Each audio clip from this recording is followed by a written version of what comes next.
Good evening to you. I'm Jennifer Abney. And I'm Mark Curtis. Lawmakers and the medical community are working tirelessly to fight the opioid crisis. Now numbers show that their efforts are starting to pay off as doctors are writing less opioid prescriptions. 13 News reporter Alyssa Meisner breaks down the numbers and what they mean for the prescription drug abuse epidemic here in the Mountain State.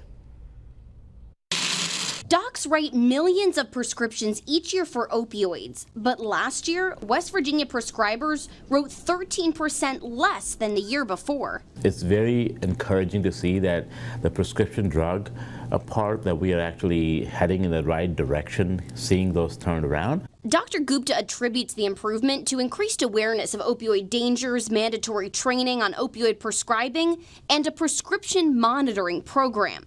For example, doctors now rely less on a pain scale and more on symptoms to diagnose patients. If somebody was to come out and say, I have a lot of pain, there's other signs that you could actually gauge, like their heart rate, their breathing rate, their blood pressure, that would often, not always, but often give you an idea of how bad their pain is. But less pills doesn't mean addiction is going away. Drug abusers are now turning more to illegal drugs like heroin to get high. When we reduce that for the prescriptions being written, people just gravitated to something else, and that something else was heroin, which is cheaper.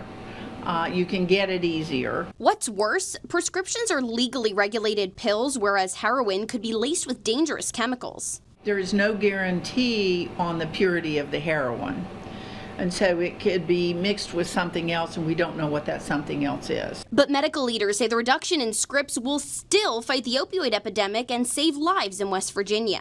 For 13 News, I'm Alyssa Meisner, working for you in Charleston.